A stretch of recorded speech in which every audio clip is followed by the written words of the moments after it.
이게 약간 좀 정서불안도 관련이 있는 것 같아요. 예, 이런 걸로 푸시지 마시고 건강한 운동을 하시면서 스트레스를 푸는 게 좋겠습니다.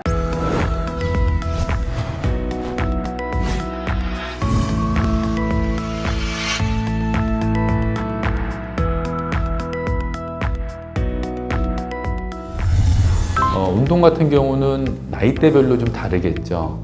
젊었을 때는 뭐 어떤 운동을 하든 뭐 본인이 즐기면서 할 수 있는 다 할 수 있겠지만 아무래도 중장년 이후로 이제 연세가 좀 있으시게 되면은 이제 수중 운동, 수영이나 아쿠아로빅 이런 운동들이 중요하겠고 가장 도움이 되겠죠, 사실. 왜냐하면 물 속에 있기 때문에 무릎 관절의 무게가 잘 가지도 않고 또 전신 운동을 할 수가 있고 유산소와 근력 운동을 함께 할 수 있는 그런 운동이 수영이기 때문에 수영을 많이 권유합니다. 하체뿐만 아니라 이 몸통, 우리 코어 근육이라고 하잖아요. 또 몸 전신의 균형감을 유지하는 데 도움되기 때문에 필라테스나 요가 이런 운동들이 굉장히 그런 균형감이나 유연성에 도움을 줍니다. 젊은 환자분들에 있어서는 뭐 연골이 건강하시기 때문에 스쿼트 같은 운동들이 좋죠. 문제는 이제 무릎에 손상이 있는 분들한테는 스쿼트 운동은 좀 조심을 해야 됩니다. 스쿼트 운동이 허벅지에 있는 대퇴사두근을 키우는 데는 굉장히 좋은 운동인데 이게 너무 과하게 되면 무릎 연골에 스트레스를 많이 가하게 되거든요. 그래서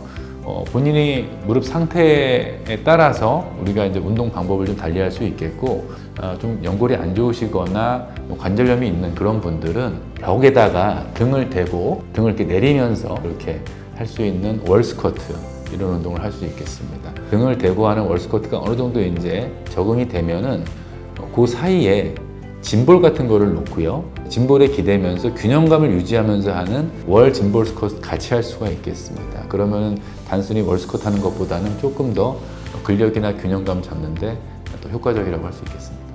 그런 분들은 사실 등산을 과하게 하는 건 좋지는 않아요. 특히 내려올 때 우리 걸을 때보다 3, 4배 이상 정도의 하중이 무릎에 실리기 때문에 연골이 안 좋으신 분들은 조심을 해야 되겠죠. 특히 등산할 때는 요 등산용 스틱을 양쪽을 다 사용하시면은 무릎의 부담도 줄일 수 있고 또 상체 운동을 같이 하는 그런 효과를 우리가 기대할 수가 있겠습니다. 무릎 건강에 관련해서는 사실 어떤 운동을 하는 것도 굉장히 중요하지만 일상생활에서의 생활 습관을 잘 관리하는 게 되게 중요해요. 그래서 일단은 바닥에 앉는 생활을 피하셔야 됩니다. 바닥에 양반다리를 오래 앉는다거나 쭈그려 앉는다거나 이런 것들은 뭐 그냥 간단하게 생각해봐도 무릎에 하중이 많이 가겠죠. 스트레스를 많이 줄 것이고 그래서 그런 자세는 피해야 되고 한 자세로 오래 앉아 있는 게 좋지가 않습니다. 한 자세로 오래 앉아 있는 거는 한 부분의 연골이 계속 맞닿게 돼서 한쪽에 스트레스가 집중되기 때문에 되도록이면 앉아서 무슨 작업을 하시더라도 20-30분 내지 30-40분에 한 번씩은 스트레칭을 좀 해주고 자주 다리를 좀 구부렸다 폈다 하는 운동을 해주시면 좋죠. 그리고 무릎, 특히 슬개골 쪽에 스트레스를 좀 최소화하기 위해서는 다리는 좀 핀 상태로 무릎을 핀 상태로 계시는 게 제일 좋으세요. 이제 우리 어렸을 때부터 막 이제 이런 식으로 소리 내시는 분들 있지 않습니까? 근데 나중에 보면은 두꺼워지신 분들 많아요. 마디가. 예. 좀 앞에 계신 여러분들도 손모양이 좀 안 예뻐지는데 관절에 자극을 주는 거죠. 예. 이 소리가 왜 나는지 연구한 연구들이 있습니다. 똑똑 소리 나는 거는 일명 너클 사운드라고 해요. 그거를 이렇게 막 촬영을 해봤어요. 근데 보니까 안에 있는 이 스페이스가 넓어지는 순간에 근력이 좀 이게 낮아지면서 기포가 생기면서 뽁 터질 때 나는 소리라고 보시면 되겠습니다. 그래서 그런 것들을 너무 반복적으로 하게 되면은 아무래도 이제 관절 주변에 자극을 줄 수밖에 없고요. 그런 자극들이 계속 쌓이다 보면은 뭐 활액막염이나 아주 심한 경우에는 연골의 손상 이런 것까지 갈 수가 있겠죠. 그러면서 주변이 이렇게 붓고 모양이 좋지 않게 변하는 그런 것들이 생길 수 있기 때문에 일부러 이렇게 똑똑똑 소리 내는 거는 좀 피하시는 게 좋겠습니다. 자연스럽게 이렇게 스트레칭 하면서 이렇게 이런 식으로 굽혀주시는 이런 운동들은 좋죠. 그런 건 좋은데 막 정신없이 이렇게 막 터뜨리는 분들은 좋지가 않습니다.